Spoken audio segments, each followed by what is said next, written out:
Dear student, you are most welcome to our educational channel mechanical Pandit. और मैं आपके प्यारे पांडे सर आज बात करने वाला हूं मैकेनिकल वाइब्रेशन के अंदर स्ट्रक्चरल और हिस्टेरिसिस और सॉलिड डैम्पिंग। बोलिए सर इतना लंबा चौड़ा टॉपिक, बिल्कुल ये टॉपिक देखने भर में ही लंबा चौड़ा लग रहा है लेकिन है बहुत छोटा। हम आपसे डैम्प्ड फ्री वाइब्रेशन की बात किए थे पिछले लेक्चर में, थोड़ा सा उसको रिवीजन करें तो हमने बताया था कि वाइब्रेशन दो तरह का है, फ्री एंड फोर्स्ड। फ्री में भी दो तरह का है, damped and undamped. Undamped vibration lecture number 1 से लेकर 25 तक पढ़े थे, लेकिन अभी लेक्चर में हम डैम्प्ड पढ़ रहे हैं। डैम्प्ड वाइब्रेशन में हमने ये पूरी डैम्पिंग समझाया था आपको कि मास एक्सेलरेशन से इंटर रिलेटेड रहता है, स्प्रिंग दैट मीन्स की स्प्रिंग कांस्टेंट, स्टिफनेस और डिस्प्लेसमेंट के साथ, और डैम्पर सी जो है डैम्पिंग कोफिशिएंट के साथ, और ये वेलोसिटी से इसका लेना देना है। ये हमने फोर्स का इक्वेशन निकाला था mx डबल डॉट kx और cx डॉट, ठीक है। और तीनों को ऐड कर दिए और ये इक्वल टू क्या है, जीरो, मतलब no external excitation, no external force, ठीक है। तो ये जो है एक्सटर्नल एक्साइटेशन, एक्सटर्नल फोर्स क्या है, जीरो है, ठीक है ना। तो यदि एक्सटर्नल फोर्स और ये सारी चीजें जीरो है, ठीक है ना, सारी चीजें जीरो है, इसका मतलब क्या है, ठीक है ना। इसका मतलब है कि ये फ्री वाइब्रेशन है। और सी मतलब डैम्पर, डैम्पिंग है। अब डैम्पिंग है तो डैम्पिंग का है बहुत कॉन्सेप्ट आपको लेक्चर नंबर 26 में बताए थे, जरूर देख लीजिएगा। और लेक्चर नंबर 26 में डैम्पिंग के साथ दो हमने आपको पार्ट बताया था, एक लिक्विड और एक सॉलिड। लिक्विड में हमने विस्कस डैम्पिंग जो लेक्चर नंबर 26 में ही डिस्कस किए थे, आपको बहुत डिटेल में पढ़ाए थे। और लेक्चर नंबर जैसे 26 का ही फ्री विस्कस डैम्पिंग आप देखेंगे तो ये हमने पूरा बताया था, ठीक है ना। ये लेक्चर नंबर आपका 26 ही था, ठीक है। ये हमने समझाया था कि किस तरह से ये रोल प्ले करता है, शियर स्ट्रेस वगैरह कैसे निकालते हैं, पूरी जो है दुनियादारी हमने समझाया था। उसके बाद लेक्चर नंबर 27 में कूलम्ब डैम्पिंग हम बताए थे। देखिए ये कूलम्ब डैम्पिंग का यही कॉन्सेप्ट था ना, force equal to mu R N, ये सारे कॉन्सेप्ट हम बताए थे। जस्ट मैं ये उम्मीद करूंगा कि आप देख चुके होंगे, ठीक है ना। नहीं देखे हैं तो एक बार जरूर देख लीजिएगा। और ये हमने फ्री बॉडी डायग्राम से ये इक्वेशन निकाले थे। और फाइनली हमने आपको जो है ग्राफ प्लॉट करके दिखाया था कि किस तरह से जो है फोर्स ऑफ फ्रिक्शन काम करता है, किस तरह से ये इक्वेशन जो है निकालते हैं कूलम्ब डैम्पिंग के लिए। इसी तरह से आज ये स्ट्रक्चरल डैम्पिंग, जो आज जो है स्ट्रक्चरल डैम्पिंग का पार्ट है हमारा। स्ट्रक्चरल डैम्पिंग क्या होता है, कैसे काम करता है, इसकी बात करेंगे। तो अब हम आ जाएं अपने टॉपिक पे, ठीक है ना। यही सॉलिड डैम्पिंग या स्ट्रक्चरल डैम्पिंग, ठीक है। अब बेसिकली स्ट्रक्चर तो आप देखे होंगे, आप कहीं भी ब्रिज देखते हैं, ठीक है ना, या जो है ब्रिज का स्ट्रक्चर, या आपके घर में भी कई सारे जो है, या कहीं गोडाउन वगैरह रहता है तो आप स्ट्रक्चर देखे होंगे। आप ट्रस पढ़े होंगे तो वहाँ भी स्ट्रक्चर देखे होंगे। तो बोलिएगा सर उस स्ट्रक्चर का डैम्पिंग के साथ क्या लेना देना है। बिल्कुल जी, लेना देना तो नहीं है, लेकिन एक बीम का देखिए यही है, ये कैंटिलीवर बीम हमने बनाया, इसके ऊपर एक हथौड़ा आप दे मारे, ये क्या होगा, ठीक है ना, क्या होगा, ये तो वाइब्रेट करेगा कि नहीं, ये वाइब्रेट करेगा या नहीं, वाइब्रेट करेगा और थोड़ी देर के बाद स्थिर हो जाएगा। इसका मतलब कि जो वाइब्रेट किया, जो आपका फोर्स जो आपने लगाया, जो एनर्जी आपने इसको दिया, कहीं ना कहीं ये एनर्जी डिसिपेट किया, ठीक ना। अब ये कहाँ डिसिपेट किया ये हम समझने की कोशिश करेंगे। तो बेसिकली स्ट्रक्चरल डैम्पिंग के चलते ये किया, स्ट्रक्चर के अपने ज्योमेट्रिकल प्रॉपर्टी के चलते किया, ठीक है ना।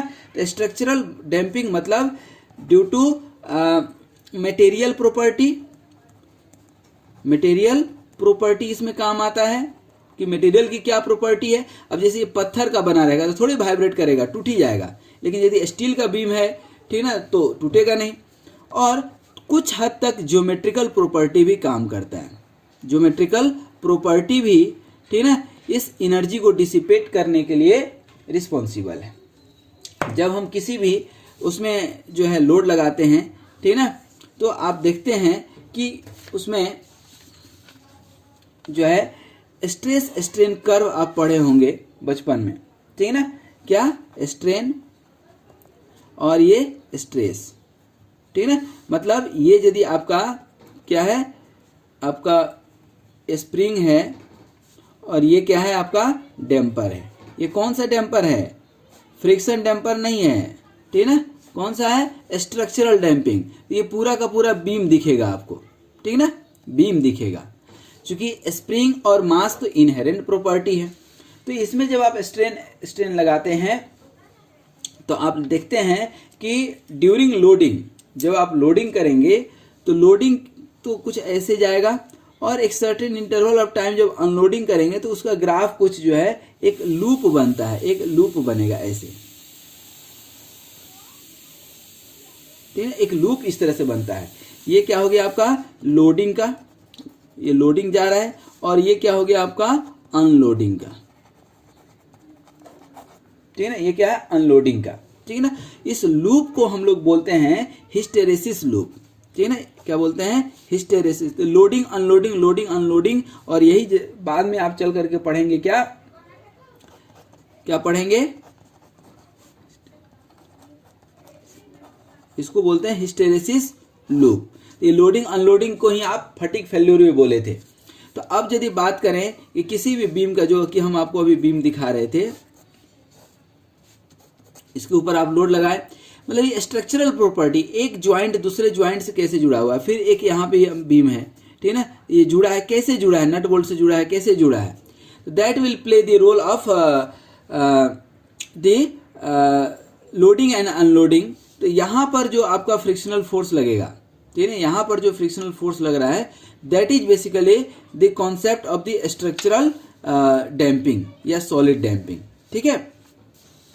अब यहाँ पर ध्यान दीजिएगा कि basically this damping is the structure, ये कुछ नहीं है, ये this damping is inherent characteristics of the material, जैसा कि हमने लिखा material and geometry, inherent characteristics of the material, and basically due to the structural phenomena it resist the, जो है it resist the external vibration, ठीक है ना।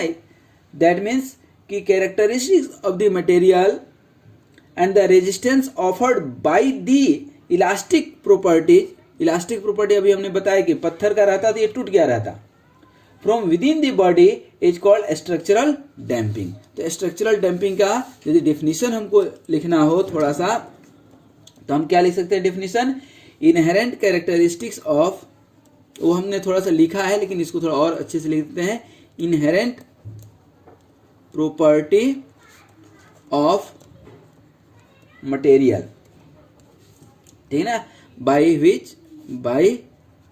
which it offers resistance to deformation या vibration कह लें, resistance to vibration due to elastic property, due to elastic property, ठीक है, due to elastic property there. अब यदि हम बात करें कि ऐसा कैसे कर लेता है, तो कोई भी यदि आप बॉडी देखेंगे तो इसका जो इंटरमोलेकुलर स्ट्रक्चर है, intermolecular structure is responsible to provide the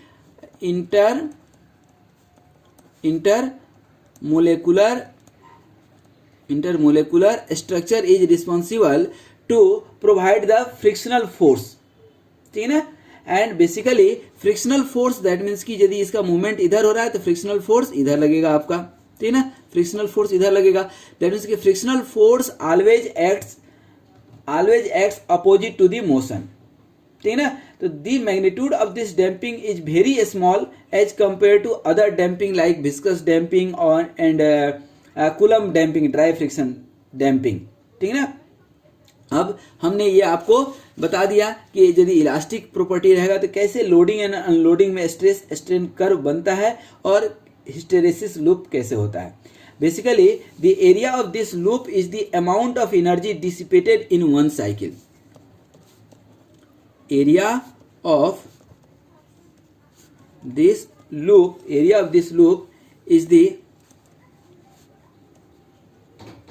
is the amount of energy dissipated in one cycle during vibration. अब हम ये एनर्जी निकालें तो basically this type of damping is sometimes known as hysteresis damping. इस hysteresis loop के चलते ही इसको हम हिस्टेरेसिस डैम्पिंग भी कहते हैं, जैसा कि आप यहाँ पर देख भी रहे होंगे नाम में, ठीक है ना। ये नाम आपको दिख रहा है हिस्टेरेसिस डैम्पिंग। इसी के चलते चूंकि हिस्टेरेसिस लूप बना तो हिस्टेरेसिस डैम्पिंग इसको हमने बोल लिया, ठीक है। अब ध्यान दीजिए कि इट जो है ये बाय एक्सपेरिमेंट, ठीक है, क्या लिख सकते हैं, by experiment it has been observed that the elastic energy is directly proportional to the square of the amplitude। ये मतलब एरिया मत समझिएगा, ये क्या है, एम्पलीट्यूड, और ये क्या है, एनर्जी, ठीक है। तो by experiment it has been observed that the energy is directly proportional to the square of the amplitude। याद रहेगा। अब इसकी कांस्टेंट यदि हम दे दें, ठीक ना, तो ये यदि प्रोपोर्शनलिटी हटाएंगे तो E इक्वल टू क्या हो जाएगा, पाई के लेमडा इंटू ए का स्क्वायर। ये इक्वेशन हो गया, ठीक ना। अब पाई के लेमडा दैट मीन्स कि एक कांस्टेंट हुआ, E इक्वल टू क्या लिख सकते हैं आप, beta into A square. Beta की जगह पे वेयर बीटा इक्वल टू पाई के लेमडा। अब बोलिए सर पाई के लेमडा कहाँ से आ गया, क्यों आ गया, तो बेसिकली बीटा जो है पाई के लेमडा, तो बीटा इज द कांस्टेंट, और बीटा जो कांस्टेंट है इसमें के क्या है, के वही स्प्रिंग स्टिफनेस, ठीक है, और लेमडा क्या है, डायमेंशन लेस डैम्पिंग फैक्टर है। Where lambda is dimension less damping factor, ठीक है। अब यहां पर ये पाई के लेमडा लिख लिया आप, तो पाई के लेमडा जैसे ही आपने लिखा तो ये एनर्जी कितना हो गया दोस्तों, पाई के लेमडा इंटू ए स्क्वायर, ठीक है। इसको याद रखिए, अभी आगे हम बढ़ेंगे। इसी को हम जो है यहाँ E equal to beta into A square लिख दिए थे। अब इफ दिस एनर्जी, ये जो एनर्जी है, if this energy is treated equal to the energy dissipated by viscous damping, मतलब just we are going to compare viscous damping and structural damping, ठीक है। अब विस्कस डैम्पिंग में देखिए तो कितना जो है आपको मिला है, क्या, एनर्जी। तो विस्कस डैम्पिंग में एनर्जी यदि आपको याद हो तो ठीक है, अदरवाइज मैं अभी दिखाता हूँ आपके, मैंने जब पढ़ाया था तो वह एनर्जी मैंने निकाल करके जो है कहीं ना कहीं रखा है, एक सेकेंड। हाँ देखिए, ये जो है आपका एनर्जी हुआ करता था विस्कस डैम्पिंग का, पाई सी ओमेगा ए स्क्वायर, ठीक है, पाई सी ओमेगा ए स्क्वायर, ठीक है कि नहीं, पाई सी ओमेगा ए स्क्वायर। तो वही चीज़ ये विस्कस डैम्पिंग का एनर्जी था, तो यही चीज़ हम यहाँ लिख दें, क्या, पाई सी ओमेगा ए स्क्वायर, और यहाँ पर कितना निकला, बीटा ए स्क्वायर, ठीक है ना। तो यहाँ से भी आप डैम्पिंग कोफिशिएंट निकाल सकते हैं, C इक्वल टू क्या हो जाएगा, बीटा अपन पाई डब्लू, आ गया कि नहीं, बीटा अपन पाई डब्लू, ठीक है ना। या आप जो डैम्पिंग फोर्स निकालते थे C x डॉट, तो ये C की जगह पर आप रख लीजिए बीटा अपन पाई डब्लू इंटू एक्स डॉट, हो जाएगा कि नहीं। तो इस तरह से आप वेरी कर सकते हैं, ठीक ना, वेलोसिटी रख सकते हैं या जो भी रखना है। एक्स डॉट मैक्सिमम कितना हो सकता है बताइए, तो A W upon pi W, तो डब्लू डब्लू ही कैंसिल हो गया, तो क्या हो जाएगा, बीटा ए अपन पाई, क्योंकि ए डब्लू कहाँ से हो गया, एक्स डॉट इक्वल टू, क्योंकि एक्स इक्वल टू क्या होता है, ए साइन ओमेगा टी, तो एक्स डॉट कितना होगा ए ओमेगा कॉस ओमेगा टी, तो मैक्सिमम कितना होगा ए डब्ल्यू। तो ये इक्वेशन आपका बन गया, ठीक है ना। इसका इक्वेशन का आप यदि एक ग्राफ बनाना चाहें, ठीक है ना, ग्राफ किसका, ये फोर्स का, ये फोर्स, ठीक है ना, और इधर एक्स डिस्प्लेसमेंट, ठीक है ना। मैक्सिमम डिस्प्लेसमेंट कितना हो सकता है, देखिए तो एम्पलीट्यूड ए और इधर माइनस ए, यही हो सकता है ना। अब इस ए पे और इस पे अभी हम लोडिंग अनलोडिंग का कॉन्सेप्ट समझाए थे, ठीक है ना। तो यहां भी कुछ उसी तरह का ग्राफ जाएगा, ठीक है ना। और इसको आप देखेंगे तो ये ग्राफ आपका निकल करके कुछ इस तरह का आता है, ठीक है ना। और ये पार्ट जो होगा, ठीक है ना, माइनस ए डब्ल्यू सी, ठीक है ना, ए डब्ल्यू सी कौन सा है, ये जो अभी हम लिखे हैं विस्कस डैम्पिंग वाला, ठीक है ना, ए डब्ल्यू सी, ठीक है ना। और यहां पर फोर्स ए डब्ल्यू सी, ठीक है ना। यहां पर किसी भी पार्ट पे आप यदि निकालेंगे, ठीक है ना, किसी भी पार्ट पे, तो ये दो पार्ट से बना होगा, एक और यहां पे दूसरा, ये मान लीजिए कि के एक्स होगा और ये डैम्पर का होगा यहां से यहां तक, यहां से यहां तक, बार बार मैं इंडिकेट कर रहा हूं, ये हो जाएगा आपका C W A square minus X square मतलब वही डिस्प्लेसमेंट, ठीक है, A square minus X square. तो ये तो एक जस्ट कॉन्सेप्ट था जो मैं बता रहा था कि इस तरह से ग्राफ प्लॉट कर सकते हैं। ग्राफ प्लॉट करने की यहाँ पर ऐसा कोई वो नहीं है, बट सिर्फ हमने फोर्स को डिस्प्लेसमेंट के रेस्पेक्ट में कि कैसे हम स्ट्रक्चरल डैम्पिंग में फोर्स लगाते हैं, वाइब्रेशन होता है और डिस्प्लेसमेंट के अकॉर्डिंग वह जो है वाइब्रेशन डाई आउट होता है, न्यूट्रलाइज होता है। तो आई होप कि इस कॉन्सेप्ट को आप समझ गए होंगे।